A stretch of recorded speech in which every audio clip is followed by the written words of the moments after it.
Hello and welcome to Talkin Baseball. One of the best hitters in the league got traded. Two of the best teams teed it up in the league.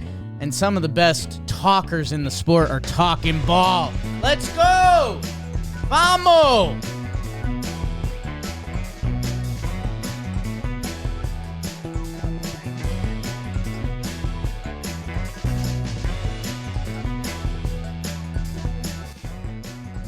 Hello and welcome to Talkin Baseball, presented to you by SeatGeek. Make sure you download the SeatGeek app. Go see some good baseball being played. Code TALKIN10. It saves you 10% off at SeatGeek. If you already have the app, you can use this. If you haven't used this, you can use this. SeatGeek, maybe you're going to go see Luis Arraez play in San Diego, not Toronto like I was looking for. Maybe you want to see what's going on in the NL Central. Maybe you want to see the first place Phillies. Thank you to SeatGeek. Code TALKIN10, 10% off. Trevor Goof, the nasty boy himself. Rob Dibble out. Trevor Plouffe in. How you doing? Jake, Beavers, everyone listening, I'm doing great. I love a Monday morning because we have all weekend to just sit around, do what we want to do, watch some ball, and then we recap on this show. I don't know if anybody knows that, but that's what we do. We just talk about the baseball that's been played. I'm a note guy again today. Just want to let everyone know I've just been doing my homework. That's not a blank piece of paper. It looks like a blank piece of paper currently. You got to get the angles going, Trev. Come on. Maybe it is a blank piece of paper. Maybe it's all just right here, people. Either way, I got a lot of stuff going on. I feel very, very happy in my life right now, and I hope that's coming across. Wow. Jake, you look phenomenal this morning. I just want to say that. How was your weekend? When I go denim jacket, people notice. It's what's the bottoms? Oh, so you win it like that. It's a tops only outfit today. Know what today? It's a don't be khaki. It's funky weather. No. They're joggers. They're not great with the fit. Here's what I'll say. Okay. I looked at the weather forecast. For me, it's a weather times laundry outlook for the week. And today's weather was a tough one. It was like 54 when I was leaving, but it's going to be 71. So I needed some flexibility. I needed a layer. So that's where the denim jacket came in. And then the rest of the week's a little warmer. So this was kind of a pair of joggers that don't match anything. And then the denim jacket as a bonus. Enough of this, because one of the best hitters in baseball got traded. I've got my notes here on it. Trev, Luis Arraez. There really are notes here. Who, when we started crunching the numbers on it with the Marlins' bad start, this guy was going to get traded. And he's a guy that has been traded because, A, there's some positional stuff there that if you're building your team, you might need some flexibility. The Padres, I thought it was going to be Toronto because they've been looking for a lefty bat at the top of their lineup, and I thought they could use a jolt. The San Diego Padres, who are never scared of an infielder, they've been looking for a lefty of their own. They are always looking to make the trade. Preller Hive raise up.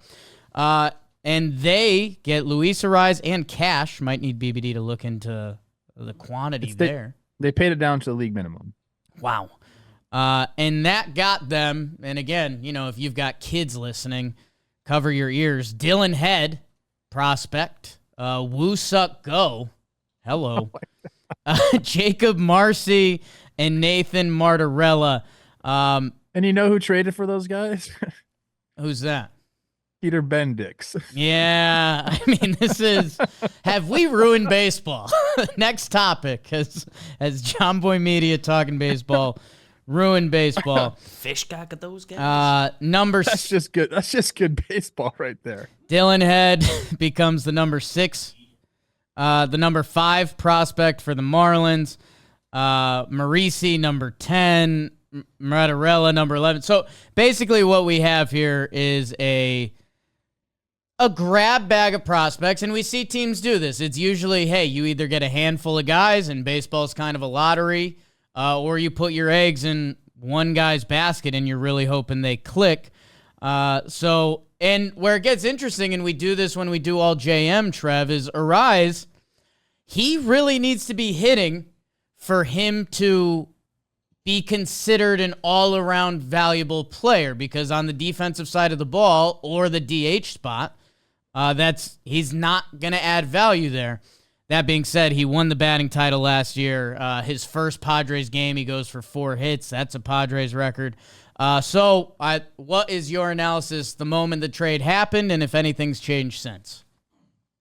I think if you look at the Padres lineup, they have guys in the middle that can drive runners in and hit homers. So what do you want to put in front of those guys? The guy that can get on base, that's, causes havoc, and, the bat to ball skills are second to none with Arraez. I think that's what they're seeing is, let's just get Arraez on and see if somebody can drive him in. As far as like the positional thing, I'd love to speak to Ryan Cohen and get his take on this, because I don't exactly know where he's going to fit defensively. Obviously, he'll DH on a lot of days and then kind of fill in where he needs to in the infield. He can play first, like he can play second a little bit. I don't exactly know what the Padres are going to do defensively with him, but he has versatility, just like every single player on that roster. I mean, they have a bunch of infielders kind of just playing all over the place. I mean, the outfield is a bunch of infielders, but it's a really good outfield now.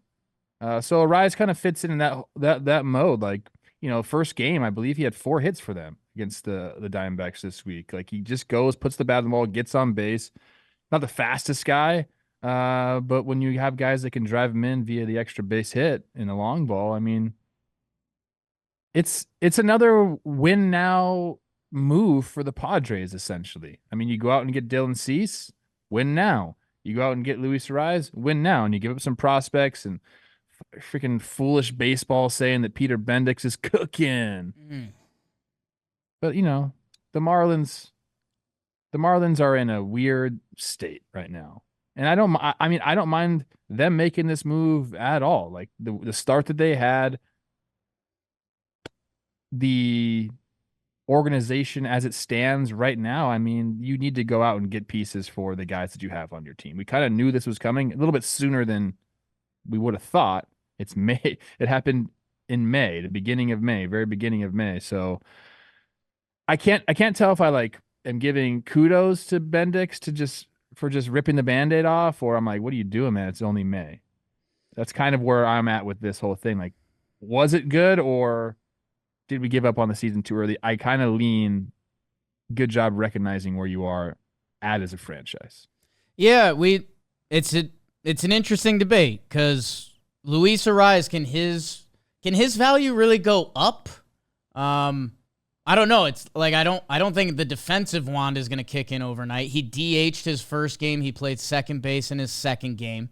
So I'm interested to see. I think Padres fans are too. Are they going to almost use Arraez as a potential rest day for Cronenworth, Bogarts, and different guys in the infield?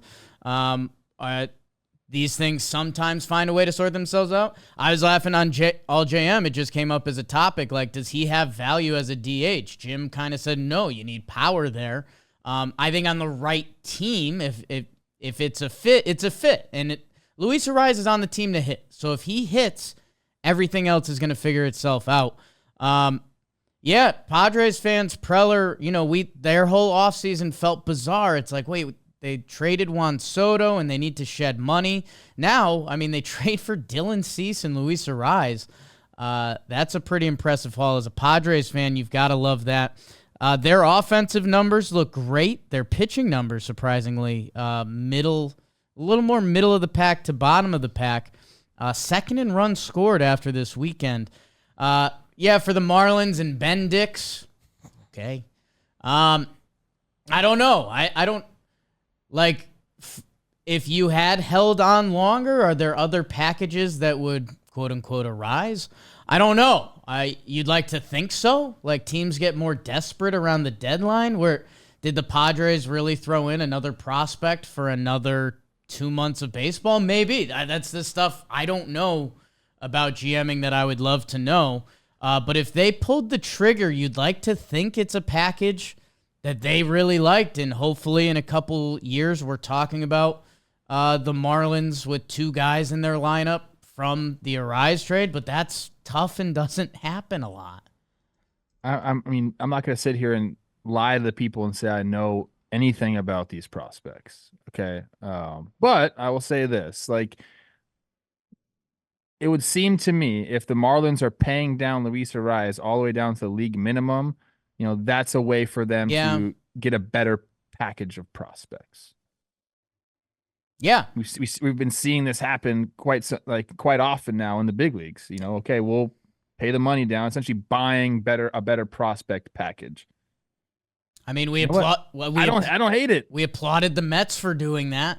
Right. So I guess maybe some kudos to Bendix or the Marlins ownership, but I don't know. And hey, I guess maybe more importantly for your guys' favorite team, you could be mad if you're like, well, it's just a bunch of middle prospects to get Luis Arraez. We needed him, so you could be mad about that. Or, the Marlins are going to be purged this year. I know. If you're looking for relief pitching, maybe some starting pitching, that's always been rumored. Some other guys in the lineup. I guess you wonder how deep the actual pillage of this roster goes, because I don't know. I'm literally not doing this as clickbait. I made a joke in our Talkin' Baseball group chat, but let's say Jazz Chisholm gets off to a hot start, and God, you've got years of control at the deadline, and we've talked about some borderline controversial stuff with him. But hey, I was daydreaming about, if he goes to the wrong environment, what does that look like? What if he goes to the right environment? Like, he's kind of the Marlins team leader, and I don't know if he's the guy for that. Maybe he is, maybe he isn't. He's very young. But what if he went to one of these well-respected organizations that has a ton of leadership and it all comes together there? I don't know. You could start daydreaming of stuff like that it'll be interesting to see what the Marlins do the rest of the way. That might be the best thing for Jazz Chisholm will be to go somewhere with, a veteran-laden team, but guys that maybe like him a little bit better or treat him a little bit better, because clearly we know he doesn't like hearing it from certain guys throughout the league. I wouldn't ship him off to the Dodgers if I was, I wouldn't want to go to the Dodgers if I was Jazz. There's some beef there, but I could see that. I could see them going somewhere and learning from someone he, I guess, respects a little bit more would probably be very beneficial for Jazz Chisholm. I don't know. It's I think it's just a fun exercises. I think he started playing a little better recently. That I don't know if you were he's had a decent start to the year. If you were one of the big boy baseball teams and you could get Jazz at almost a discount to take a chance on his talent, I don't know. That's sorry to Marlins fans.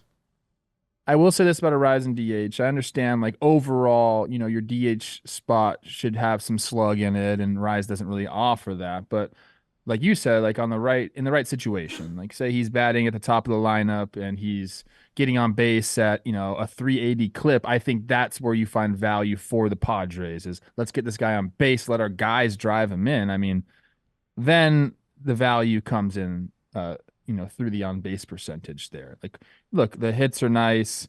If he slugs, great. He probably won't. I mean, in his career, he slugged .410. That's right around league average.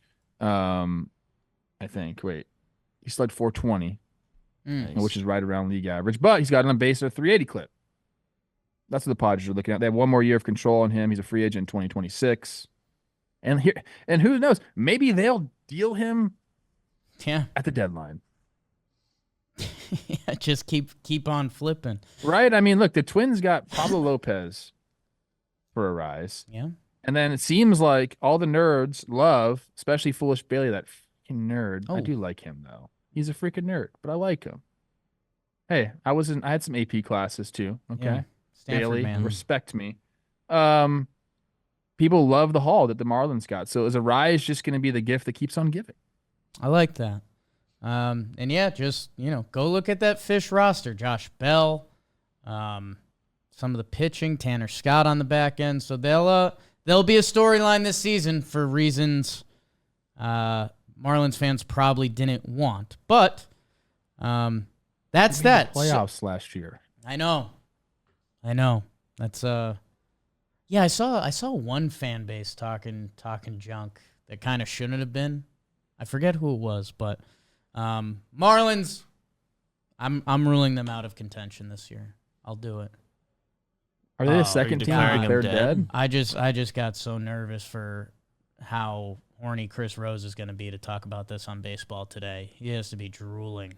Yeah, the questions today are ridiculous. Oh my God, that's electric. Hey, let's get into the normal program. Maybe a couple series we don't dive as deep in, but there's a lot of good ball. And Trev, you know, we start with the American League because it's Monday. And I guess we'll start with maybe the best team in the American League. I guess it's the New York Yankees. They swept the Detroit Tigers after getting knocked around by the Birds a little bit. The Yankees bounce back. They get a couple off Scooble yesterday before he locked in 12 Ks. But Aaron Judge homered. Nestor looked good. Rizzo has a big series. Giancarlo Stanton. How about the Yankees, Trevor? It's not always pretty, but they're winning ball games. We will take that. Speaking of, the Texas Rangers take 2 out of 3 from the Royals. Royals busted the first game open on a nice Brady Singer start with, I think, a 6-run inning. That'll do it for you. Big Salvi. God, I love him. But Texas responds with a 15 spot. And then they put up a picket fence in the final 3 innings to come back and win it in 10 innings on the final day with a nice John Gray start. Go watch the clip of the Salvi homer. It's just something beautiful about it. When everyone wants to see one guy homer, and he does to win the game. Nice. Speaking of nice, the Minnesota Twins, Trev, they win the series. They win 12 straight. Unfortunately, they finally lose a ball game, but not after outlasting Tanner Houck as Chris Paddock shoves. You mentioned Pablo Julien and Max Kepler, the big German. But Rafaela for the Sox on the last day swings a heavy bat, Trev. That's my scouting report. And Rafael Devers goes big fly as the Red Sox break up their the Twins win streak, and they get on the board. The Mariners, they take 2 out of 3 from Houston. Houston, they won that first game. This is a big series for them. Altuve, Jordan, Logan Gilbert drops it yet again. 8 innings shut to win that second game. And then Houston, they rally to take the lead against Seattle. But Seattle, they come back from the comeback. Rojas, you might hear more about him later. Cal Raleigh. Oh no, Houston, they need to start winning. They didn't get it done this series. The Cleveland Guard Dogs have got it done pretty much all year, and it remains that way as they take the final 2 games against the Halos after Soriano shoves Shanuel Moniak homer in the first. But then it's your boy B. Lively and the Naylor Bros getting it done. Jose Ramirez breaking up his rough stretch. Cleveland takes 2 out of 3. Is this the start for Tampa? They sweep the Mets. A couple just absolutely chaotic games. Randy saves them from the depths in the final one. In extras, they sneak one past Harry Bader. They were on national TV in that second game. Second games, Christian Scott, Zach Littell. Sure, why not? Mets get swept by the Rays. And then Miami, they lose 2 out of 3 to those hot Oakland A's. The first game, 3-1. J.P. Sears drops it on them. Brett Rooker homers. The A's put up a 20-burger in the second game. Oh, God, everyone's homering. Hi, Brett Harris. Welcome to the show. Rooker for 2. Langoliers. But Miami shows a little pride in that last game. Nick Gordon, 4 hits. Jazz Chisholm and Josh Bell with a couple as the Marlins win 12-3 on the final day. And that's what happened in the American League. Excellent job, Poppy. It's a Monday. We do ALs on Monday. Sure. Everyone knows that. You got some standings over there? I do have some standings. I'm standing on the standings right now in the AL East. Those birds, we can't call them baby birds anymore. Let's call them the Orange Birds. Baltimore Orioles, 23-11, ahead of the New York Yankees, who were 23-13. The Boston Red Sox, who lost a series to my Twins, 19-16. The Tampa Bay Rays, sweep to get back to 17-18. And Toronto, 16-19 at the bottom of the AL East. In the Central, Cleveland, 22-12, man. They just win. They just win games. Minnesota, with that 12-game winning streak, all the way back up into second place in the division, 19-14. The Royals tied with them at 20-15. Detroit at 18-16. And then Chicago, those White Sox are 8-26, although they won a series too. Sheesh. Seattle in the West with that win of the series against Houston. They remain atop the AL West, 19-15. Texas right behind them, 19-16. Oakland, 17-18. And then can you believe the Astros and the Angels are tied at the bottom of the West at 12-22. Holy. Trev, the American League is brought to you by Hims. Hims is back, baby. And Trev's requesting some. Oh, yeah. Send me some stuff out. Hims is changing men's health care by providing access to affordable and discreet sexual health treatments, all from the comfort of your couch. I mean, they have everything over there, but if you are looking to improve your sex life a little bit, and your schedule is busy, you don't have time to go to the doctor's office to get treated, through Hims, you can now get treated for ED without stepping foot outside your door. The process is simple and 100% online, no uncomfortable doctor's visits, and they've got chewable hard mints, brand name treatments like Viagra or generic alternatives. So go to hims.com/talkin. That's Hims, HIMS.com/talkin for your personalized ED treatment. Hard mints are chewable compound products which are not approved by or verified for safety or effectiveness by the FDA. Prescriptions require an online consultation with a healthcare provider who will determine if appropriate. Restrictions apply. See website for details and important safety information. Subscription required. Prices vary based on product and subscription plan. There's a link in the description. Go check it out with Hims. I don't need it yet, but I could see one day of my life being like the spokesperson for Hims. I mean, can you see it? Those commercials would be electric. You and me out there, kind of like what was that ad on, or what was that thing on Twitter this weekend? Like the pizza ad, do and do not. Did you see that, gosh. Beach? I don't think I saw. We might have to get that on the screen. I'll see if I can. That's find in the it. Talking Baseball chat. It's pretty good. Yeah, it got sent this weekend. It's it's like it's how to dress as a pizza delivery driver, and I'm like the good version, and Trev's the bad. It's kind of unreal. It's a little shocking. It really is you and I in an alternate simulation. I mean, don't get us going on the simulation. Let me ask you this: do you think just like in all of the simulations we work together, just in different areas?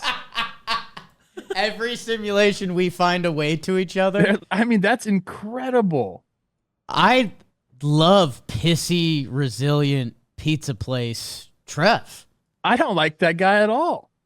That guy is such a turd, and I'm such the other guy. I do not like this simulations Trev right there. Go, if you don't watch on YouTube, this is kind of worth checking out. It's unclean bizarre. Fingernails? I would never. I mean, honestly, this would be so brutal for me if I was the not acceptable one, because that picture would be so bad, and I'm just not acceptable a lot of the times. Get that out of my face. Trev in the American League. Hey, high and tight on your Twins. The 12-game win streak comes to a close. Man, they're getting talked about on SportsCenter. People are talking about 1991, where the Twins went from worst to first, and it's the last time they went to the World Series. So what do you have with them in the Sox? I mean, it was a great run for the Twins. And, I think a lot of people are pointing to, okay, you played Chicago twice, you played the Angels twice, but, Boston comes into town with the best starting pitching in all of baseball. They're a very good baseball team, 19-16 on the year. And, the first two games, they just kind of took care of business. Jeffers broke it open. Paddock had a really good start. He was kind of like in his feelings a little bit on the mound. He's a very emotional guy.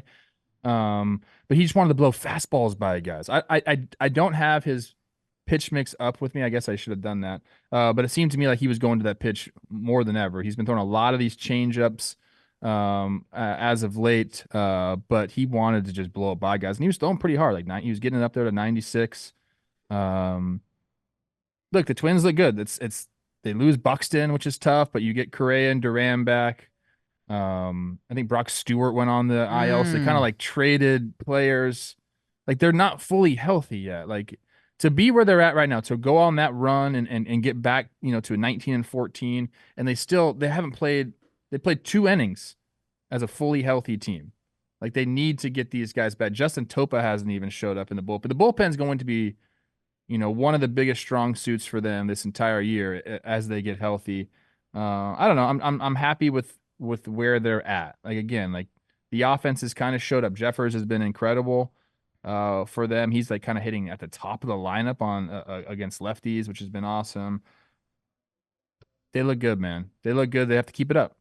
Red Sox also, I mean, they're a very good baseball team. Like I think they've shocked baseball maybe more than any other team in the big leagues with the way they've thrown the ball. I think the lineup could use some help, but on any given day they can pop you for a bunch of runs. So they're going to be in the mix. But Twins 12 in a row, that's not easy to do. Doesn't matter what kind of competition you're facing. And yeah, they just got to keep it going. Yeah, the Sox lineup does look a little funky right now, but I mean, no Casas, obviously no Story. Yoshida went to the IL. Vaughn Grissom is back. So let's see what he's got. Currently, Tom Smith and Garrett Cooper as their first base and DH. Nobody had that. Yeah, I mean they've dealt with more injuries than any team, and I think they're probably one of the most surprising teams with what they had to deal with, and then their starting pitching kind of like, I don't want to say out of nowhere, but kind of out of nowhere. Yeah, oh, very much so. And Pavetta's coming off the IL, so hey. Let's see what's next for the Sox and your Twinkies as they come off the win streak. Trev, I'll just check this box quick with my Yanks. They swept the Tigers. Like I said on the way through, they haven't been necessarily pretty all the time. They were getting shut out into the 9th inning in the first game, and then they put 4 straight hits together against Foley, the closer, and they win that game on Friday night. Again, they get a couple off Scooble early, and then they get absolutely shut down, and he found it and got gross. But against the bullpen, Juan Soto, bases clearing 3 RBI doubles. So they handle their business. Every time that, like they just lost an Orioles series, 3 out of 4, Orioles fans, you have a right to be mad. I said Yankees best team in the AL. Orioles have that nod as of now. But every time the Yankees have needed to respond and answer, they've done it so far. And, Judge hasn't fully clicked. And, he had a big series. Is that going to start it? That Yankee fans are feeling good.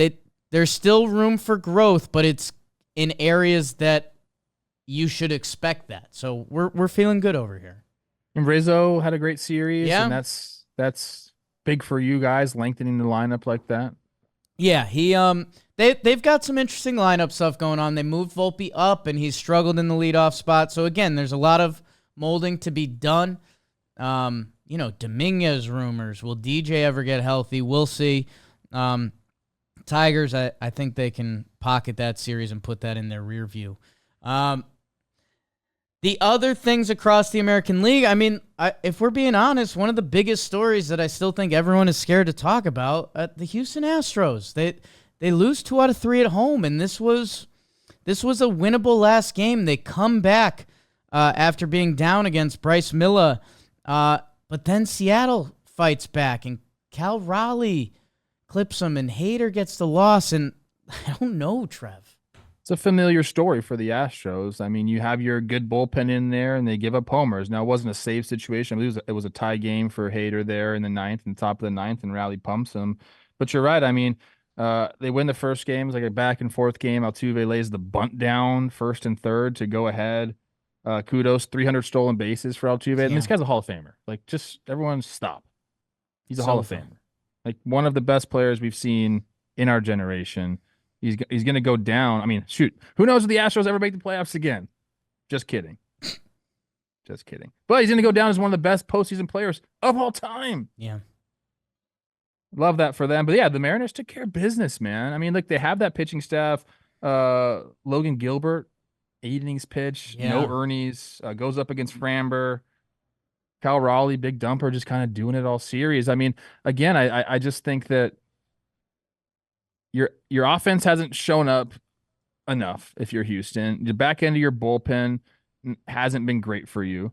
Shout out to Hader for, saying, hey, I'll finally throw more than 1 inning, and if need be, I'll go 4 or 5 out save, do it. But yeah, it's just kind of like a familiar story for them. We keep thinking they're going to break out. You get the first game against Houston, like you said, these are winnable games, but they're just, in years past they would just get there, whether their offense goes off or the bullpen is lights out and they just kind of creep back into the game. That's just not happening for him this year. Logan Gilbert, the most innings pitched for a starter with 7 starts. Nestor and Glasnow, the only 2 people ahead of him, but they both have 8 starts. So that's massive when we talk about bullpens and rotations and the inning hunt that goes on throughout baseball. And I don't know, Kirby kind of gets a little more shine than him. Bryce Miller and that death splitter or whatever he's throwing. I mean, they're all so good. I mean, that's a great rotation. We got to shout out our guy John Singleton, massive homer there in the last game. They gave him the lead. Yeah, and then they blew it. He's starting for them, which is awesome and a really cool story. But everything else around Houston has been kind of tough. 12-22, Pop. Seattle, you're gonna hear a little more about yourselves later. Good times in Seattle. The beautiful first in the AL West, and they haven't even played that good a ball, Jake. Right. Like there's much room for improvement on this team. You can glass half full that, glass half empty that a little bit. As the A's are lurking, Trev, some of these teams are going to get a little offended. Rays get a sweep. They hadn't gotten a sweep or even back-to-back win since early April. And some crazy games down there in the Trop versus the Metropolitans. Your guy Johnny DeLuca with the walk-off. But it's a massive sweep for them. First of all, they debut the Guy Fieri-inspired City Connects. I mean... Tampa skateboarding, man. Like, I love them, but, like, what does that have to do with Tampa at all? I'm sure they've explained it a little bit. Like, why is there flames? Why is it glow in the dark? Like, what is going on? That's Rays baseball. Beavers, can you look up, like, a explanation of, like, because most of these City Connects have something to do with, like, the founding of the city, how the origin of the city. I don't know if Tampa has that history necessarily, so they just went Guy Fieri mode on it. Yeah, skateboard P, whatever it is. The letters themselves have a skateboard grip texture and a logo similar to Thrasher's magazine, an influential skateboard magazine founded in 1981. Out of Tampa? It doesn't say the words out of Tampa. I'm very familiar with Thrasher Mag. The cap logo is a combination of a ray and the Sunshine Skyway Bridge. That one's fine. Love I noticed some bridge stuff. Rays focus on different cultures and stories of Tampa Bay and their logo. We just went rogue on the City Connects. I'm fine with that. They thought skateboards were cool. They are cool. They are cool. And they are cool. They are cool. I mean, look, they were up huge in the first game. The Mets kind of rallied back. They ended up closing it out in the first game. And then it was, you mentioned Scott and Littell with really, really good starts. And then in the 8th inning, the Mets kind of just lose it. Their bullpen loses. They walked in 2 runs, which is like just a dagger to your team. Rays win that one. And then 3-2, 2 outs, freaking Edwin Diaz versus Arozarena. And he pumps him. Yeah. And the city connects. I mean, what do you expect from the Rays? That my freaking New Year's Eve date, Johnny DeLuca walks it off. And he hit that ball to center field, and he's like, please get down, please get down, please get down. He got down. Bader took an aggressive angle at it. If he can't get there, you got to think not a lot of guys can get there. Good on the Rays. Let's see if that's a massive sweep for them. Yeah, let's see if that can spark their season. Because again, some of the numbers and like the Rays bullpen not working, and Randy contract year, like root for Randy, and it's been a really tough go for him so far. It can't be that the Houston Astros and the Tampa Bay Rays are all of a sudden bad. Like, it can't be both of them, right? Well, let's see what we're saying in a couple days. The Rays are playing the White Sox, which has been a lot of good medicine. They're hot for your Twins, and that could get them above 500. And then you're looking at the Rays, and then I'm not counting my Rays over on the year as a lost bet. The Rays vice president of creative said that the City Connects are meant to emphasize grit and glow. The grit comes from the willingness to do things differently as an organization, and the glow is focused on the vibrance of Tampa Bay and its counterculture scenes. Stop it. Tampa has a counterculture scene? Which includes skate, street art, streetwear, tattoo, and music. Nobody else has those things. Has Tampa changed? I like the jerseys. Has Tampa changed? Trev, that's basically your city. I'm on the jerseys. You built, your fingerprints are all over that city. Yeah. Hey, I think, you know what, Kevin Cash, I believe, did something. I think he became the most wins. Wins in Rays history. The boys were hyped for him. Shout out Cash, who just lets anything happen in that clubhouse. Like, there's zero rules. I like that. That's why they have skateboarding. Counterculture. Not as feeling as sexy about my Mets as I was a little bit ago. Trev, the last of these series, and fan bases get mad at us if we're being honest. No one wants to hear about Miami and Oakland, although the boys bopped. Cleveland beats the Angels. A little bit of good team, bad team. Can't deep dive on every team every week. And the Texas Rangers and Kansas City, again, some good ball there, especially on that last day. But yeah, that series. I mean, you had the South 3-run shot. They scored like you mentioned 6 runs in the 7th. Brady Singer had a great start there. The second game, the Rangers absolutely rolled, went off, and then early settler Nate Lowe with the go-ahead single in the 10th, and that was the Rangers' first lead of the game. So you got to love that. That's a way to snatch a series and take that. Royals have been playing some pretty good baseball. Angels, Cleveland. I don't have much on that. Ramirez was 0 for 19 in that last game. Hit a homer in the bottom of the 6th to give him the lead, and then both Naylors hit homers. Bo Naylor with the grand slam in game 2, and then Josh Naylor kind of extended the lead there, make it 4-1 in game 3, and Cleveland again lose game 1 and just finds ways to win series, man. Stephen Kwan on the IL, that's tough for them. But like, I don't know when we're going to stop saying this, but it's just the truth. They're finding different ways to win games, and that's just Guardians baseball, baby. Guard Dogs. Does Cleveland have a City Connect? I don't think they do. I don't know. I don't think so. There's might be coming soon. Just change names. Detroit's Motor City just got released. Did it really? I didn't see it. Yeah. How'd they look? I didn't love it.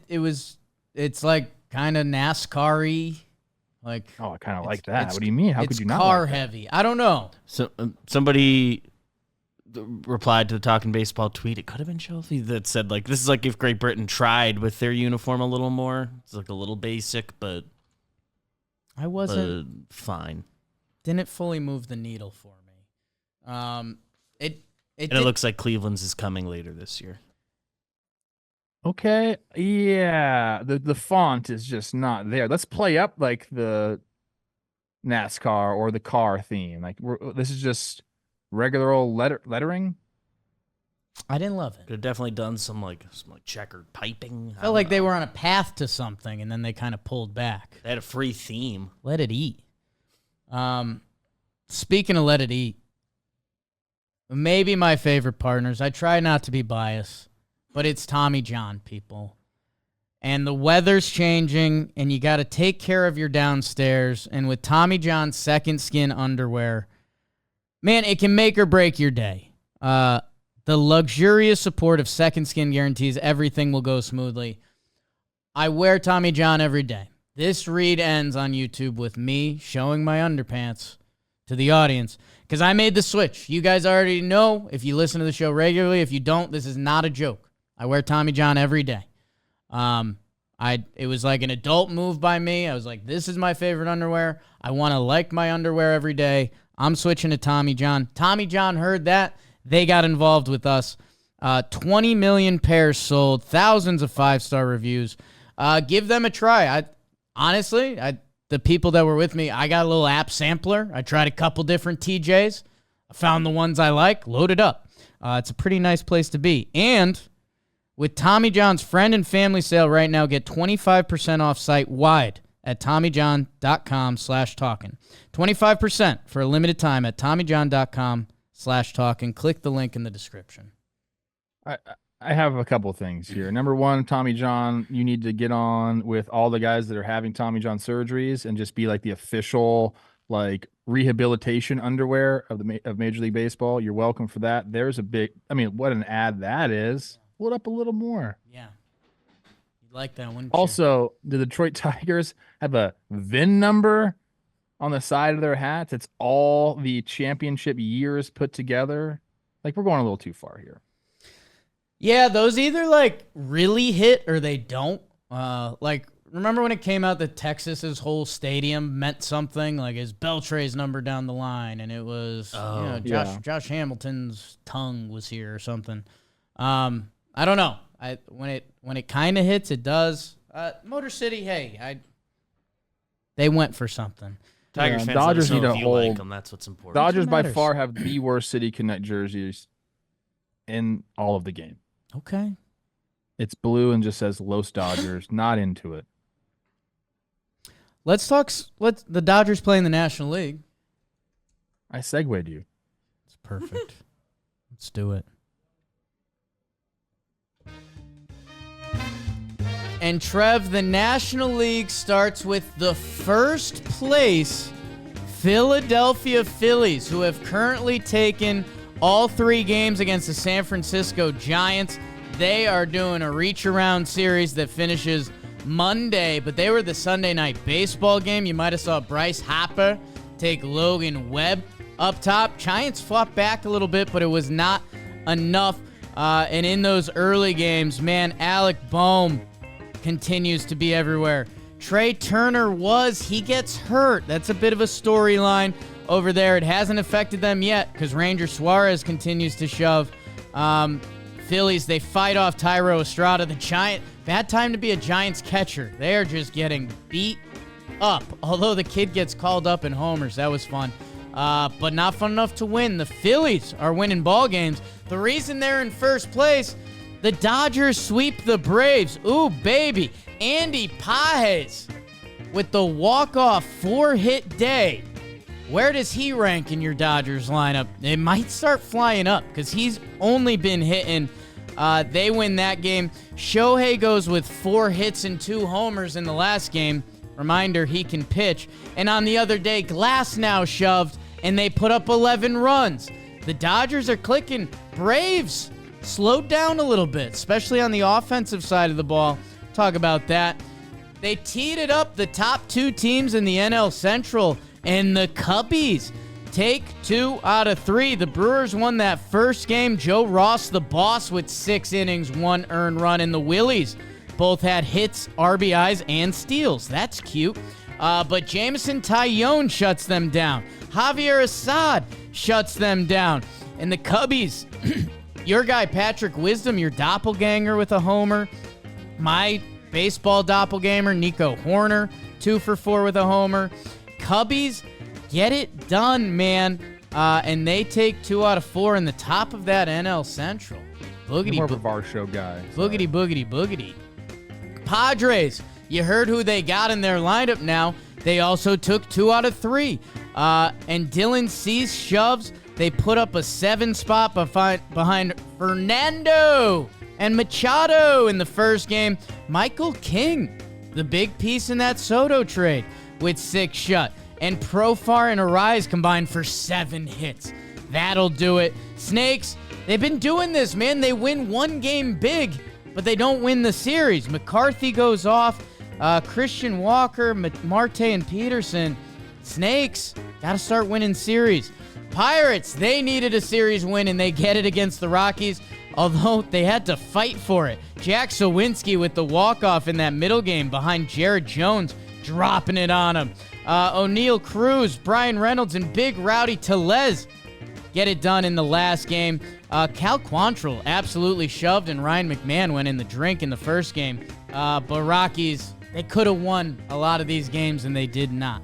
Speaking of the Baltimore Orioles, they are the #1 team in the AL right now, and they give it to my Reds. They sweep them. Cole Irvin just has decided to stop giving up runs. 20.2 innings pitched. No runs allowed. Craig Kimbrell strikes out the side to get that one done. John, what do you means? He's back, Trev. He goes 7 innings, 0 earned runs with a 3-hit day from Dadley. And then the Orioles put up an 11 spot. Dean Kremer shuts them down. Santander, 5 RBIs, including some salami late. The Toronto Blue Jays, they lose 2 out of 3 to the Nationals. They split the first game. Nats put up a big boy number. Luis Garcia with the pinch hit home run in the first game. Kevin Gossman shuts them down on the second day. Kiermaier goes yacker. And then that third game, 11-8. Manoah's back. Mackenzie Gore. Good day to have the stick. Jesse Winker, 3 RBI. Luis Garcia again, 4 RBI. They take down the Nats. And then your Cardinals, they lose 2 out of 3 to the White Sox, including an extra inning middle game. And that's what happened in the National League. Excellent job, Bob. Excellent job here. You have standings by perchance? I did, but then I went on Andy Pages' page and just checking him out. He's a stud, 900 OPS. Okay, in the East, the Philadelphia Phillies have jumped the Atlanta Braves. They are 24-11. Atlanta sits at 20-12, 2.5 games behind them. The Nationals are 17-17, playing 500 ball above the 16-18 Mets and the 10-26 Miami Marlins. They have waved the white flag. In the Central, 2 teams who faced off against each other are at the top. Milwaukee 20-13, the Cubs 21-14. Cincinnati right behind them, 16-18. The Pirates 16-19, and the Cardinals 15-19. In the West, the Dodgers are, they look like the best team in baseball right now. 23-13. The Padres, they're the only team above 500 in that division. The Padres behind them at 18-19. The Diamondbacks are 15-20. The Giants are 15-20. And then Kelsey Wingert's Rocks at 8-26. And those are the standings in the National League. Trevor. Let's start with the 2 teams kind of deemed the 2 best teams in baseball coming into the season. Dodgers, who also Walker Buehler pitching for them tonight against those Marlins. Trev, they take care of the Braves, and a little spoiler, I'm talking about Ohtani later because you need to talk about that guy. Gavin Stone, warehouse adjacent. He, top 50 prospect, looks like he's blossoming. They get it done against Max Fried on the last day. I think this is more so Dodgers clicking. Like, there was a little bit we were talking about the second half of their lineup not going. Muncy, 3-homer day. Didn't get mentioned in the burn. Trump hands kind of came out for me. Go taste your Dodgers a little bit. They lead the big leagues in OPS and slugging and on base percentage. Yeah. They're getting Walker Buehler back. That first game, Stone's pitching. Riley hits a homer in the first inning. We're like, okay, are those guys, the Braves' big three, Riley, Acuna, Olsen, are they going to get it going? Sure seems like they're going to. It had been their first homer in 48 innings, Jake. Like, that doesn't sound like the Atlanta Braves to me. Acuna with the big homer ties it 2-2 in the first.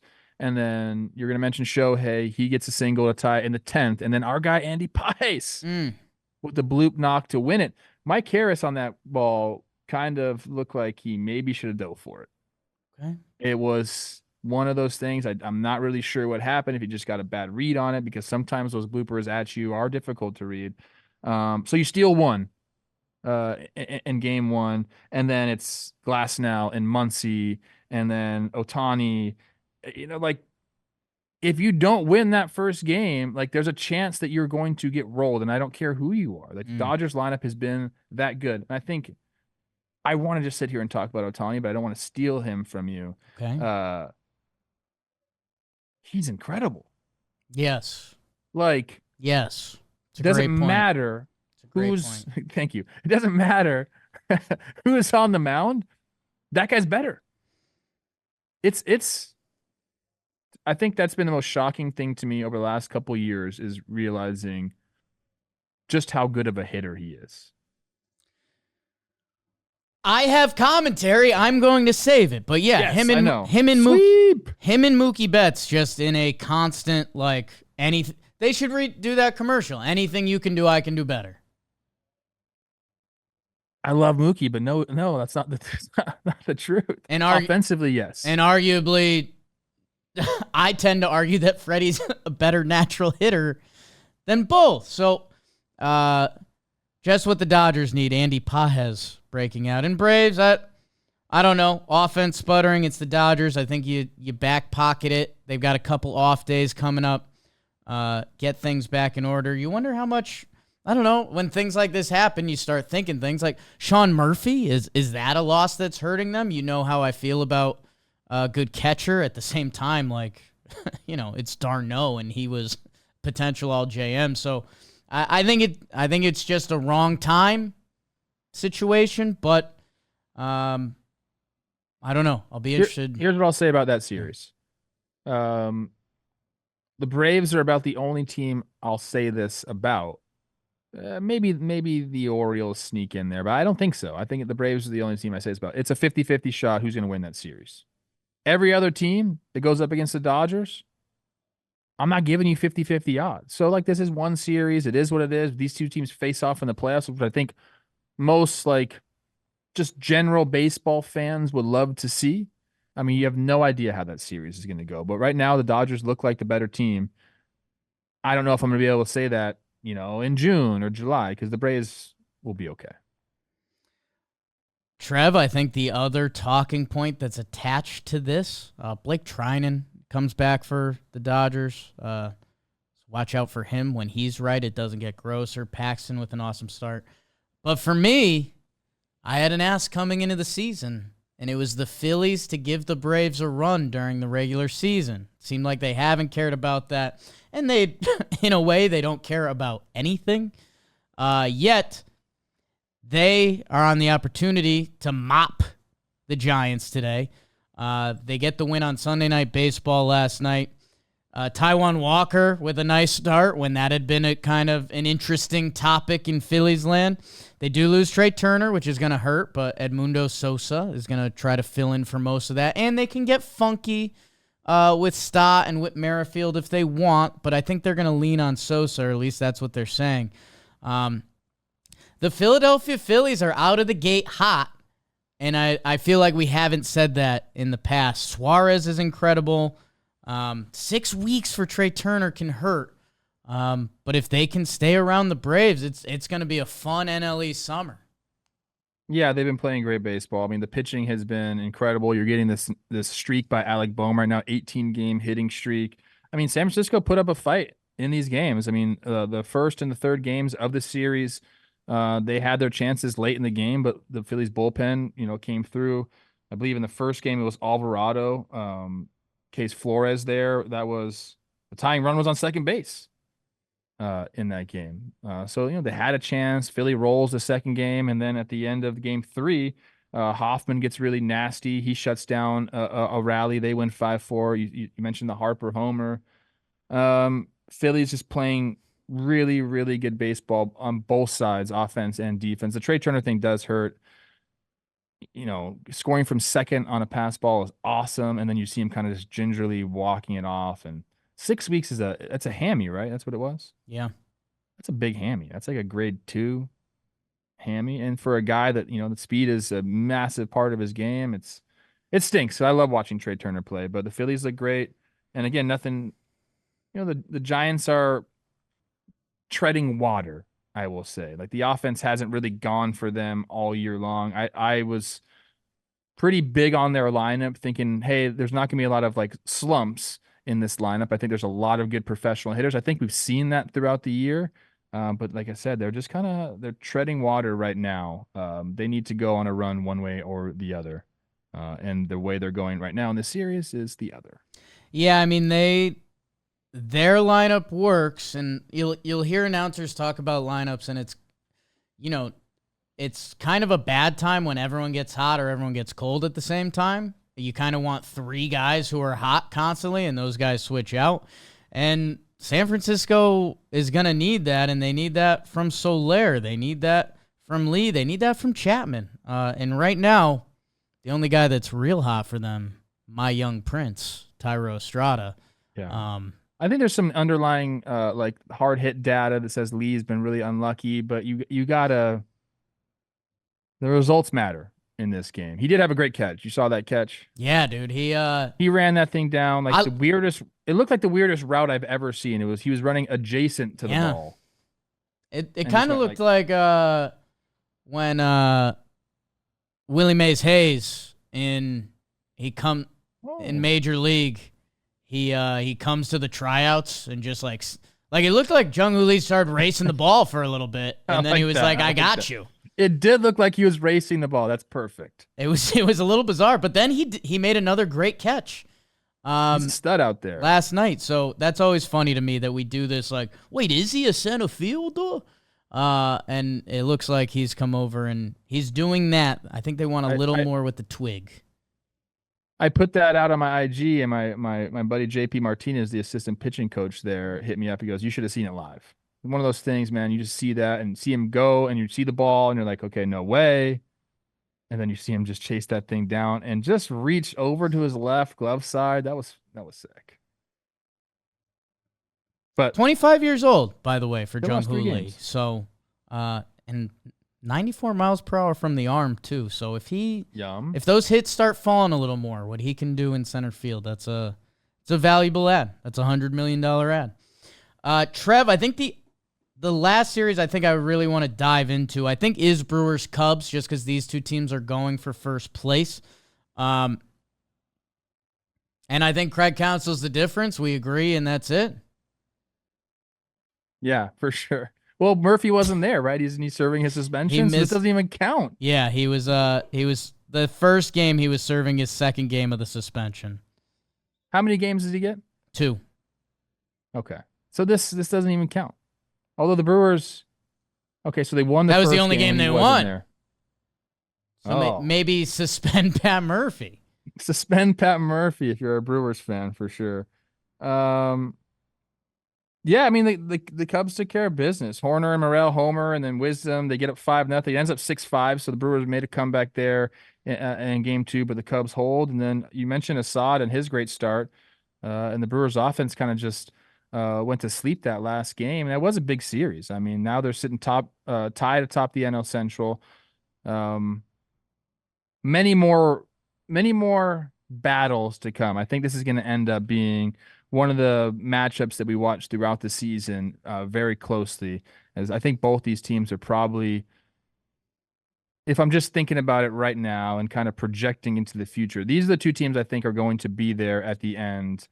Like I put my money on these two teams fighting for the NL Central at the end. And the Reds have been okay. Pittsburgh's kind of falling off. Cardinals can't seem to figure it out. They're kind of rudderless, if you will, although we're going to talk about one of them later in the show. But I'd bank on these two teams fighting at the end of the year for this division. Yeah, it's one of those. It's a little bit one of those moments where I've talked about it and I don't have a solution, but I want every team to play each other in baseball, but I do miss. I mean, it used to feel like in division you were playing these teams twice a month or, a lot. And now with the new schedule, you're missing that 1.5 series a year that for these two teams, it would be fantastic. But I guess I am ignoring the other side of, if you had to play whatever team is awful that year so many times, it was also affecting division winners. Like, as Rays fans, one year the Orioles were bad. They won 18-1 or whatever. That decided the division. So I don't know. That's me thinking out loud without a solution.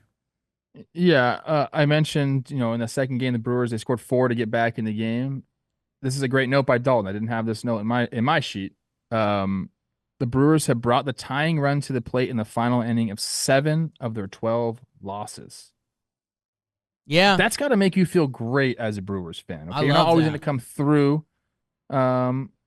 which I guess that stat means they didn't come through it because they lost. But like having the chance at the end of the game, continuing to fight, that's a good sign for the Brewers. And yet just this stood out to me. Yency Almonte, who was, again, part of that Michael Busch trade with 2 scoreless innings in there. And Cubs, you're actually going to get some more love in a little bit. Brewers, put it in your rear view. Trev, of these remaining series, again, I hate to be rude to Orioles fans because in a way I expect this, but it is against my Reds who drop under 500, and they've had a bad case of the not hitting really lately, while the Orioles are finding pitching and hitting everywhere, it seems. I don't know. I got a little on that one. We can kind of move through these quickly. O's and Cincy, I think, is a really fun series. Like young teams with, dude, how much testosterone is in the ballpark when those two teams get together? Aesthetically pleasing. I do like the red and orange. I'm into that. First play of this series I thought was really cool. It's Hunter Green versus Gunnar Henderson. So Hunter and Gunnar. You like that? You like that. You like that a little more than me, but I like that. Okay. Do you like when Gunnar Henderson hits one down the line and tries to stretch it into 2, but then gets thrown out? I like that. That's a great start to the series. You gotta love that if you're the Reds, and then it just didn't go well from there. Your offense was non-existent in this series. You scored 2 runs in 3 games, and the Orioles really didn't need any offense. They only scored 5 in the first 2 and then 11 in the last game. Orioles are on a different level than the Reds. I'll say that. Orioles, yeah. How about this? You guys are getting a little bit of Braves Dodger fever, where you guys are so good sometimes you're not going to get talked about a ton. So that's we know we'll be seeing you later in the year. Cincinnati, Trev, 2 of the injuries, TJ Friedel and Matt McClain. Yeah. And when you look at the Reds stats right now as a team, 30th in batting average, 26th in OPS. Which again, that's glass half full, glass half empty. That should change. But if that keeps going, I don't know. They drop under 500. With the Cardinals are down there too. Jeez. Trev, I mean, Rockies, Pirates, I don't have a ton there. We talk San Diego a lot via the trade. Shout out Jared Jones, continuing to do his thing. 7 innings pitched, 10 Ks, no walks. And then that Pirate, Jack Sawinski with the walk-off. Pinch hit in the second game. Did they sweep? No, 2 out of 3. 2 out of 3. The other game I want to talk about, I mean, just because of the situation, is the White Sox Cardinals. Again, I think we're going to talk a little bit more about the Cardinals later. In what game was that? I have it up. I think this was Saturday. The rain game. Oh, God. Yeah. Okay. Oh, God. So, first of all, I'm going to give the White Sox a little bit of love. There's a guy I like on this team. Okay. Corey Lee. Okay. He's the catcher. Yeah. They got him from the Astros. I believe he was a first-round pick. Top 100 prospect, like sure. I like him a lot, dude. Okay. I think he's going to be a really, really good player. It just sucks that he's on the White Sox because they're they're just as in a spiral as a franchise. So he ties the game with a six, in the sixth with a single, 2-run single. Fan hits the RBI single in the 10th. He's been good for them as soon as he got there. That's exactly what the White Sox needed. So then, White Sox are trying to. Where am I at here? Yeah, White Sox are trying to close the game out. Brebbia is in there. It's raining. He's wanting to pitch in the rain. He gets 0-1, 2 outs on Nolan Gorman, and then CB Buckner says, "Nah, we're going in a rain delay." 3 hours later, they come out and it's Banks versus Herrera, and CB rings him up on a changeup that's like 6 inches off of the plate. Can you imagine sticking around for 3 hours? Okay, then we get completely new pitchers. Obviously, we pinch hit because of the matchup, and you work in at bat, and then CB's like, he's tired. He wants to Literally, CB Buckner was tired, so he ended a game with the bases loaded after a 3-hour delay. It's gone. Atrocious, man. It's pathetic. He got behind there and was like, "I'm ringing you up." I'm so ready for the appeals. I'm in. Like I was doing a little bit of like, let's get more data. No, I don't care. I don't need data for that. That's not a strike. And when my voice raises like that, I might have bet a little bit on that game, and it wasn't the result I might have bet on that game. Oh my god. Did we talk Padres Diamondbacks a little bit? I mean, we talked a ton of Padres. They won the series. Mike King's the man. I think the only other thing that needs to be noted again, you pesky goddamn Nats. Luis Garcia is awesome in balling out. Jesse Winker is awesome in balling out. Hopefully Eddie Rosario's homer gets him going.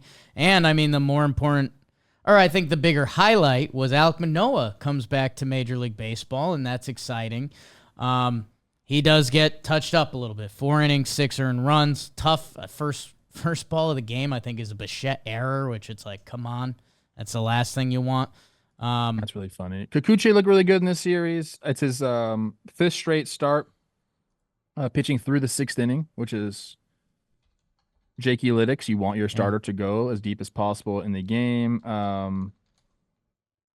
And then Garcia hits the homer, and that's pulled away after. Then Gossman has a great start. Toronto scored 4 runs in the first there to back him. That was nice. And then the Winker Rosario homers late.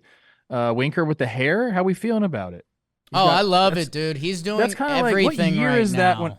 What year is that when everyone had the wings out? That was like, is that 2004? God. Oh, I know what you're going for. Yeah, Josh Beckett. Like, I had this haircut. I was in high school that year. I had this haircut. It was long hair, and went my bangs went like this on my forehead, like kind of swept on my forehead. The swoop. The long hair, the swoop.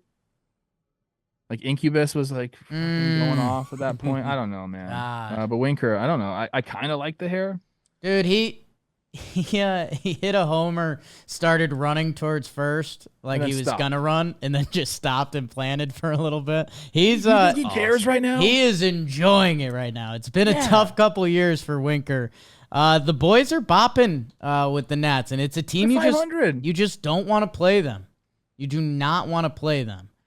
Beavers, did I go over on that? I think I went over on the Nationals. Okay. I hope I did. I'll do a quick check. Over check-in before we get to standout performances. You and Jimmy were over. Oh, didn't need to hear that. But I did need to hear, who is Trevor Plouffe's standout? There's kind of like some similarities between this guy and I, although he's handled his adversity a little bit better. Okay. Last year, Josh Rojas gets traded middle of the season for Paul Sewald. Josh goes up to Seattle. He's a third baseman. He watches his former team go all the way to the World Series. When I got designated for assignment against the Twins the following year, they made the playoffs, and I was so happy for them. You have no idea how happy I was to see that. I wasn't that happy. Anyways, on Sunday, he went 3 for 4 with a double, a triple, an RBI, a walk, and a stolen base. It's nice to have all of those things. But on the year, man, it's been going off. Only 75 at bats, but he'll get there. I don't know if he missed some time, with some a little injuries. He's been up the entire year, but he's only has 75 at bats. hitting 360, a 442 on base percentage, a 587 slug for the one daughter, 200 OPS plus. He's been going off.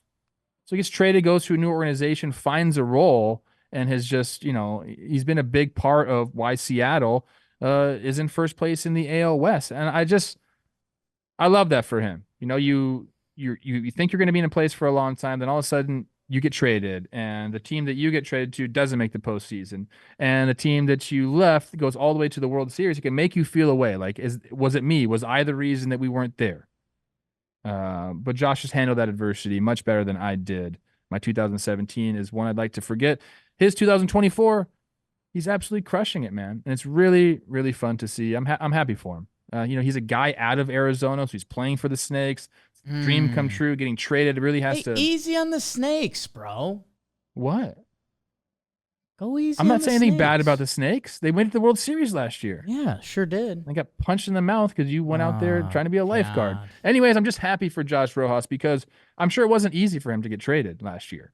Again, like leaving your hometown team, feeling good about your position there, and then all of a sudden, totally new franchise, totally new league, but figuring it out, man. One dot in it so far this year. Hey, keep it up. You can be an all-star.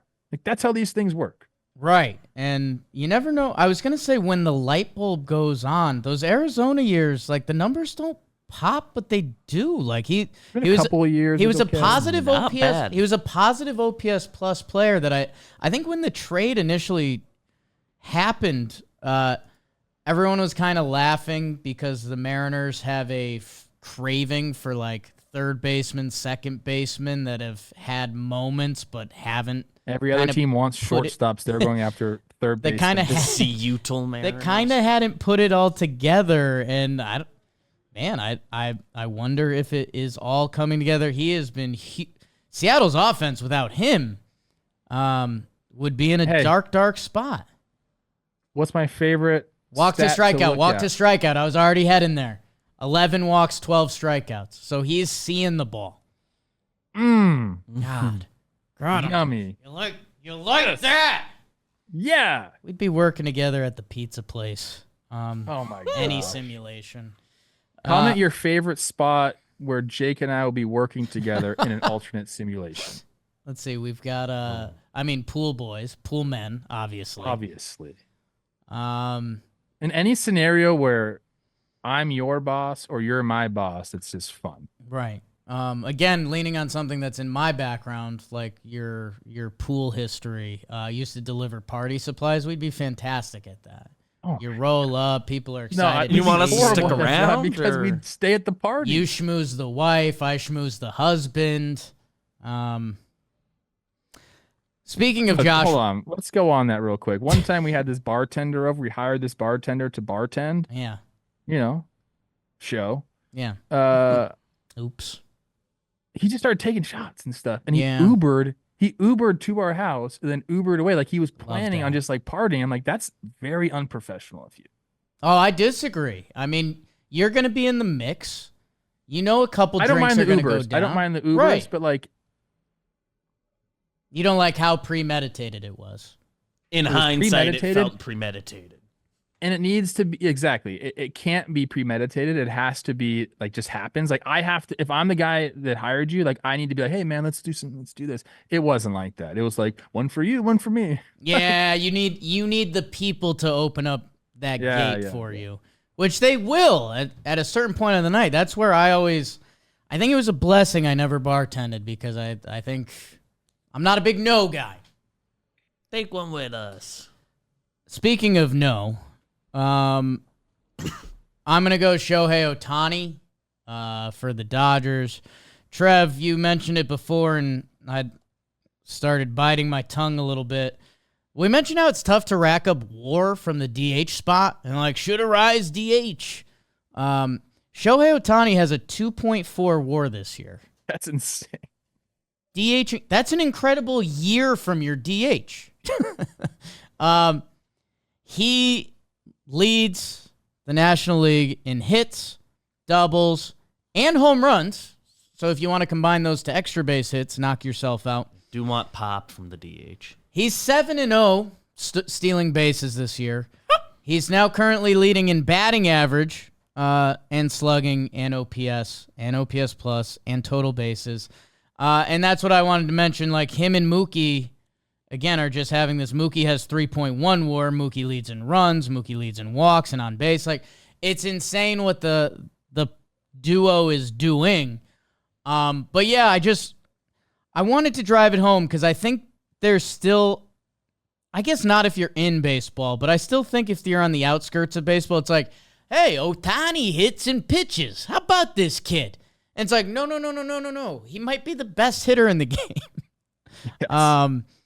While at his best, probably a top 5-10 pitcher. So just, again, I try to do a couple of these a year where it's like, I know we could talk about Shohei Ohtani every episode, but that also means you can't ignore him every episode. In a 4-for-4 day at the office to help clinch the sweep. 2 home runs. This guy's a monster. Yeah, I don't know how you put it to people. Like, at the beginning of the year, if you told me that Shohei Ohtani would be in discussion for the MVP, I said, no way, man. Like, we have Shohei Ohtani a fatigue already. He's not pitching this year. Like, just let him go, like, live a normal life as a baseball player. But then here we are. Like, he's going to be a top 5 MVP guy in the National League, and he's only hitting. And it's because, like you mentioned, he's one of the best hitters in all of baseball. It really is. You can't say enough about this guy. And we should not get Shohei Ohtani fatigue. And you should go see him play if he comes to your area, because we are seeing a once-in-a-lifetime player, man. We really, really are. Yeah. Think about where we were at the beginning of the year with Shohei Ohtani. He was engulfed in a betting scandal. That's all gone. You know why? You want to know why it's gone? Number one, because Ipe just is off the face of the planet. But number two, admitted to being as guilty as any humans ever admitted to being guilty. Where is Ipe right now? I need to know that. Number two, you put up numbers like this, people forget about everything. They forget about everything. He looks like an absolute giant in the box. I talk to pitchers about this all the time. I'm like, when you see a guy that looks like that in the box, what do you do? And it's like, well, he looks like he can cover every single quadrant of the zone. So it makes you want to be perfect. And when you try to be like that every single pitch, you make more mistakes. No, right now, all the guys leading in WAR are shortstops, center fielders, a couple starting pitchers thrown in the mix. Like you mentioned, DH, it's very difficult to rack up WAR. He's second he's third in all of baseball because Bobby Witt Jr. is ahead of him. Yeah, crazy. like Marcell Ozuna right now has a 986 OPS and it's a 1.2 WAR. It's like half. But the speed matters and other things too, and you forget he's one of the fastest players in baseball. Trev, I heard something. I want to know if you like this. I heard it on Sunday Night Baseball last night. They were talking about an old player who they said his whole outlook on hitting changed because a hitting coach told him to pretend every count is a 3-1 count. Basically, 3-1 count, you're looking for something meaty to take a big swing at. And if you kind of take that approach in every pitch, I don't know, that can change your outlook as a hitter. I liked it. I would say in most counts you could do that. I wouldn't do that when I'm down 0-2 or something. Right. Like that. I think that's when it changes. That means being aggressive to your pitch, and I like that. Most of the time you need to be like that. Yeah. Okay. Trev, people are yelling right now. Max Muncy's pissed. Why is Shohei stealing the headlines? He got a 3-homer day. Arraez, 4 hits first day as a Padre. All these MF-ing pitchers. Cole Irvin wants to be talked about every You mentioned all the pitchers already. Episode. Sick of them. But this is where everyone wants to be. Dirt Nasty's on fuego. That means I'm on fire, baby. Like Waco. I've just noticed that I've had my sweatshirt not on. Yeah, you look like a pitcher. I'm sorry. No, I don't. Yes. This is what happened. I got out of the shower. I was a little hot, so I put when you put your clothes on too quickly after the shower? Yeah. And you're a little hot. I know I wanted the sweatshirt out here in the morning, but I was too hot to put it on. I can waste a whole shower if I get dressed too quick. I'm full sweat again. Here I am. Yeah. I look like I look like Ina Garten right now with like her sweater over her shoulders, you know? I kind of like that vibe a little bit. I'm gonna cook for Jeffrey later. No big deal. In Fuego, LA Dodgers, Shohei Ohtani. We just talked about him. We just Yeah. talked about this guy. Went 8 for 12 in the series. Became the first Dodger player since at least 1901 to record 25 extra base hits in his first 35 games with the organization. I don't know. How many stats can we come up with for Shohei? Nice one, Dalton. How about Brent Rooker? 6 for 10, a double, 3 homers. On Saturday, Rooker became the first A's player to hit 2 home runs in an inning since Mark McGwire. He did it on September 22nd, 1996. Rooker, McGwire, love that connection. Luis Garcia Jr. for the Nationals. I almost gave him my standout. He had an absolute bump. How far is the freaking fence at Nationals Park in right center? It looks like it's a mile away. What are we doing there? He went 7 for 9 in the series, 2 homers, 8 ribbies for the 2.2 OPS. Love that. For the week, how about JJ Bleday, outfielder for the Oakland A's? 6 for 17, 2 doubles, 3 homers, 7 runs driven in for the 1.5. Texas starting pitcher, John Gray. That's an early Settlers name, obviously. He pitched 2 games. He went 15 innings pitched in those 2 games, only 3 earned runs with 10 Ks. That's good for a 1.8 ERA. He had no walks, so that whip is down to 0.67 for those starts. That's nice. How about Sean Jelly? Yeah. 3 games pitched, 5 1/3 innings pitched, only 3 hits, no runs, no walks, 11 Ks in that 5 1/3. He's the first reliever to have 10 strikeouts in a 2-game span this season. And for the 2 weeks, this is the one you wanted me. I just mentioned Josh Rojas too. I didn't know he was on standout as well. 13 for 30, 2 doubles, 2 triples, 2 homers, only 3 runs driven in. What? For the 1.3. How about my guy, Z German? Hottest guy in baseball, like bar none. Like, people say what you want about your favorite hottest ball player. He's not hotter than Max Kepler, there's no doubt. 16 for 38 since coming off the IL, 3 doubles, 2 homers, 11 runs driven in. A big reason why the Twins went on that run. And then Cole Irvin, 3 games started, 3-0, 20 innings pitched, only 10 hits, no earned runs, 2 walks to 11 Ks. What? Yeah. Oh, Cole, Your guy, he Cole extended Irvin. his scoreless inning streak to 20 2/3 innings. Whoa. I mean, I knew he was doing good. We've highlighted him quite a bit. I think I gave him my standout last time. Whoa. Yeah. And then at the end of this, Jeff Hoffman, who's been an absolute dog for the Phillies, he's nasty. Yeah. 7 games pitched in the 2 weeks, 1 save, 3 holds, 7 innings pitched, 3 hits, no walks, 15 Ks in 7 innings pitched. That's dominance right there. And that's who's in Fuego. Trev, incredible job. Yeah, I mean, seeing Kepler and Irvin, your guys, Fingerprints on that 2 weeks list. How do you like that? I'll tell you what I don't like. The IL segment. Brought to you by me. Placed on the IL, Byron Buxton. Unfortunately, that seems to happen. Nathan Eovaldi. We don't like that for Texas. Steven Matz for the Lou.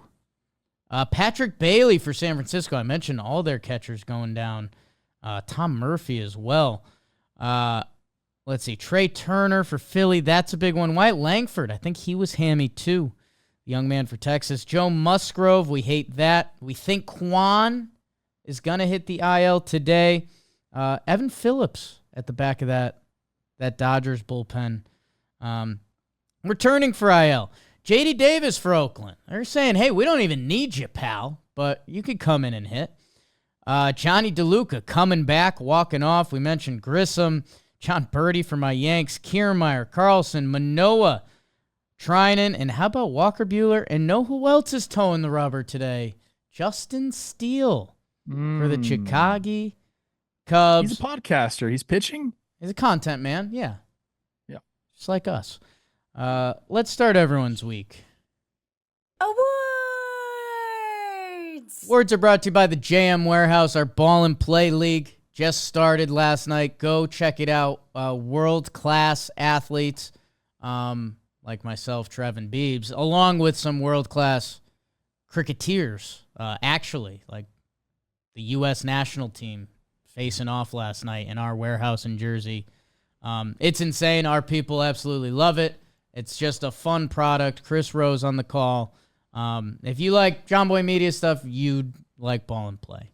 So go check that out. I think Sunday, Tuesday, Thursday. Is that what we're doing again? Sunday, Tuesday, Thursday. 8 p.m.? 8 p.m. premieres. The live chat's fun. It's electric. Worth prioritizing. It's electric. Swear. Where's your award going, Trevi? My award is called... Well, first of all, who won the rap beef? What do you think? Oh, I mean, didn't Kendrick mopped him, no? I think so, too. That seems to be the consensus. Like, the West Coast banger is pretty good. It's really the only song that I'm like, I would play again of all of those songs. I just like the drama of it all. Again, for me, I think Drake's the loser, but Drake's always had a loser side to him. Like, everyone's kind of openly been wow. You know, Always kind of been a Degrassi loser. Drake. Drake was going through his sad period and stuff. Like, but Curses every team. Drake will come out with a goddamn banger. We'll all play it a million times, and you keep it moving. So, okay. Yeah. I think I'm on the Kendrick one as well. I really don't care. I don't. I actually think they both lost. Like, wow. in my opinion. I think that's the tough take. It feels like both have won, like clicks. Oh, you just like bringing hip hop beefs back? Okay, I could get down with that. They've never lost a beef that they've won. I just think of like, I don't know. Why am I commenting on the rap beef, I guess is the real thing here. The reason I said that was because my award, just like a lot of the rap songs, it's about stripping. Sometimes you just got to strip down naked. Oh. Do you ever feel like I went out in this outfit, maybe I'm a little sweaty, and I just need a fresh set of clothes? Or, you got dressed today. Top half looks great, bottom half not so good. You're like, you know what? Let me take a U-turn, go back to my closet, and figure something out with this outfit. Sometimes we get out there and we're dressed and we don't like the way we feel. No, it used to be a big one for me, Trev. Okay. Travel day, get to the hotel room, instant naked. Do not bring airplane clothes onto the bed or anywhere near. You just got to get those things off. Who knows? Hard reset. Yeah. So you understand. Yeah. Sometimes you just got to strip naked. That could be your soul, too. Your entire inner being. Sometimes you have to ditch the ego and strip it down. Kendrick Lamar actually said that on the beef. Start with therapy, but maybe some ayahuasca to strip the ego. Okay, sometimes you just got to strip it all the way down. And for one of my guys, another guy my fingerprints are all over. For Sonny Gray, that is what's happened this season. Now, he hasn't stripped down every single game, but he has been phenomenal in stripping the opposing hitters down. I'll say that. 5 games started, 30 and a third innings pitched. The guy is 4-1 with a .89, Jake. He went 5 innings, no runs, 6 innings, no runs, 6 and a third, 2 earned runs, 6 innings pitched, 1 earned run, and then recently against the White Sox, 7 innings pitched, 0 earned runs. And one of the things he's had to do, and he's done this throughout his career, and I've actually seen this happen, is he'll get out there. He'll either just get soaked with sweat, which we see in these new uniforms not be able to hold. They're supposed to wick the sweat, but they wick it, and you just, I don't know, whatever. He's a guy that goes and is not like premeditated, hey, have a couple of jerseys hanging up for me, I'm going to change them throughout the game. He changed everything. Socks, pants, jersey, everything of that nature, because he just didn't feel right out there. And sometimes you just need a reset. I love that from Sonny Gray. I love what he brings to the Cardinals. If you look at the guys they brought in the offseason, we all kind of dogged them because we're like, hey, you brought in Kyle Gibson, Lance Lynn, Sonny Gray. These guys are all 50 years old. Like, what are we doing? It kind of seemed like they were trying to, they had a lot of pitchers to go out and get. It kind of seemed like they were just trying to find, I don't even want to call these guys diamonds in the rough. These are guys that have had great careers in the big leagues, but they're older. They're at the back end of their careers, if you will. Even though Sonny Gray came up second in the Cy Young last year, it seemed like they were kind of hunting in that area. But Sonny Gray and Lance Lynn and Kyle Gibson have been the best 3 starters for the Cardinals. And if it wasn't for those guys, we're looking at an even worse record. But Sonny being able to do it the way he's done it, I think is worth noting. And if you go into his pitch mix, I've always talked about Sonny having, 5 pitches that he throws over 10% and how difficult it is to game plan. He's kind of there right now. He's got 4 pitches that he's throwing over like 12% of the time. And one thing that caught my eye a little bit, over 14% of the time. One thing that caught my eye a little bit, last year his sweeper was his best pitch, 19 total run value on that thing. He threw it 20% of the time. This year, the curveball is his second most used pitch after his 4-seam fastball at 20% of the time. And the sweeper's gone all the way down to 15% of the time. And I think, I don't know if that's just him not having a feel for it yet, or he's trying to, kind of go vertical, with his stuff. So the big curveball and the 4-seam. I'm not really sure. I guess if you're a Cardinals fan, let me know what's going on there. But that's a decent sized change for him. So he's pitching well, he's making adjustments, and if it weren't for Sonny Gray, we're talking about the Cardinals in the same vein as we did last year, or in the same vein as the Astros. But 4-1 in those starts, he's helped them tread water a little bit. And if they do go on to make a run and be part of this NL Central discussion, Sonny Gray is going to be a huge part of it. So the Stripper Award goes to Sonny Gray. Ooh, Sonny's been incredible this year. He was incredible last year. 0.89 ERA right now. Finished second in the Cy Young to Cole last year. St. Louis fans, I'm going to tell you this first part because you're not going to want to hear the second part. I'm rooting for you guys. I want you guys to have a Minnesota Twins-like run because the offense hasn't been there. You're getting some pitching efforts. Has a team ever needed like a 9-game win streak more than the St. Louis Cardinals to try to put last year away and try to get into this year? They got to figure it out soon, man, because they are currently last in the Central. They just played the White Sox and lost 2 out of 3. You can't do that. And that, we jokingly talked about that strike 3 call after the 3-hour rain delay. That was bases loaded in extra innings. Like, that's a ball in the gap away from being a win. Go ask the Mets and the Rays about that. So they really need to see it come together.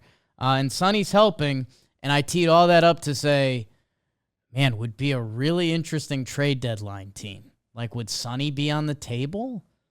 He signed that 3-year deal. It'd be 2.5, and he's pitching like a 1. I know they don't want to hear that, but Katie Wu is one of my favorite beat writers out there. She does a really good job. She's critical. She's positive at the same time. I think she does write some of the better articles out there. She has one out on The Athletic right now talking about Sonny, and there's a lot of really fun quotes from his teammates just talking about how much of a dog he is. So in a veteran-laden clubhouse, I think Sonny's come in and really made a mark. Get some wins. It's a way to some marks. Am I still liking Ollie Marmol? That's feels like you wrestle with that every day. I do. Send Gibby the text. Having a nice year. Trev, I am giving out the Hibernation Award. This is something Bears famously do that we're all taught when we're young, and we're like, that makes sense. Yeah, the Bears just go to sleep for the winter. What? It's fucking bizarre. Not just bears, but yeah. Yeah, there's a couple other animals. How do you sleep for that long? Don't you get hungry? I know you fill up. I think they are awake. I looked into this the other day. Like hiding away. They poop? They're just like super sleep. I don't know. We're just told as kids, bears go to sleep for the winter, and then they wake up. Yeah. And we all say, yeah, that makes sense. Snakes have cold blood? What? That's for another late night episode. And I think I might have been the one hibernating. And it's about the Cubs rotation because, hey, NL Central, here's where we land. Justin Steele has been out, and I was like, hey, if Justin Steele goes down or if he has a setback just pitching-wise at all, what does that mean for the Cubs rotation? Cubs fans didn't love that analysis. And Cubs fans might be right. And maybe I was the one sleeping on the Cubs rotation. Because in a big series this weekend, Cubs starters went 18.1 scoreless against the Milwaukee Brewers, their division rival, a team that has been hitting a ton. It's all we talked about, how much the Brewers were hitting this April. It's all we talked about. We might have discussed a little more. Javier Assad got the pill in Game 3. Jamison Tyone in Game 2. And Hayden Wesneski in the first game. I think coaching matters. I know the Cubs love their pitching coach, or the fans have told me that. They are 4th in ERA as a rotation on the whole, and that's with Justin Steele having been out. Obviously, Imanaga has been a massive part of that, but he did not pitch this weekend. So Cubbies, this NL Central that's fascinated us. The Brewers, they're going to be there. The Cubs seems like they're going to be there. Will the Reds fight back? Will the Pirates fight back? Will the Cardinals fight back? I don't know, but the Cubs, on paper, with the payroll abilities to back it up, with the prospect capital to back it up, and for me, the pitching was more of a question than anything, and that seems to be their least biggest question mark right now. So a little Cub love from me to finish it up. I was wondering where you're going with the whole bear thing. The Cubs hibernate. They have to, right? I mean, they're Bears. They're Bears. Yeah, 4th in the league in ERA, 3.13. I guess I'm looking at the ERA leaders, like Red Sox. No one thought that would be a possibility. Phillies, sure, they have some. They're better than we thought they would be. We thought they'd be pretty dang good, but they're crushing it. Mariners are up there, and then the Cubs. I don't know if anyone had the Cubs doing that, especially with Justin Steele not being there, like you mentioned. Shota was kind of we didn't know what was going to happen. He's been great, but you're right. They're a fun team to watch. I think the NL Central is going to be one of the more fascinating divisions in baseball this year, and the Cubs showed out. It's a big series for them, especially at home. Going up against a team that was first in the division. I liked it. See the PCA helmet on the base thing? Yeah. I don't know if that's legal. It's it not. doesn't I think seem they like said it should it's be not. because Definitely they not. said it's not. Yeah.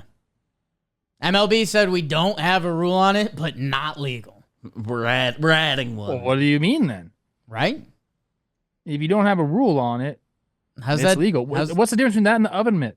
Oh, great story. That's Oh, what I'm saying. I got baseball today, right now. But Yeah. 1 minute on the clock. okay.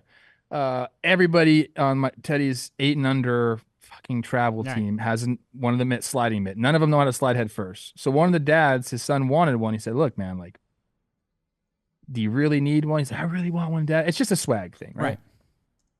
So the dad says, "Okay, I'll make you a deal." He gave him an actual oven mitt and said, "If you wear this during a game Wow. and really do it, I'll get you one of the sliding gloves." This dude went out there with Awesome. an actual oven mitt, and he dove into. He's our big boy on the team. He dove into second base, oven mitt, dove into home place, oven mitt, walked the game off with a freaking a 3-run double and put the oven mitt on afterwards. It was absolutely hilarious. Kudos to the dad for coming up with that, and kudos for the kid for doing it. But I'm so perfect happy we stayed for that. That's so electric. That's good Perfect parenting. That's a stud of a Great kid. story. I think I have a He has picture. that I'm gonna for show it because that helps. Everyone enjoy your week. Go baseball. Chick sucks. Is it pink? It's a red. Jake sucks. It's a red mitt. Bears enter more of a torpor state when they hibernate. They don't necessarily do the full thing. I'm reading an article that says an animal, or not an article, it's a Reddit comment. An animal which truly hibernates would be hedgehogs. You can kick them or throw them around and they won't wake. And that got me. Bears give birth during the winter. The world's fake. What? The whole world is fake.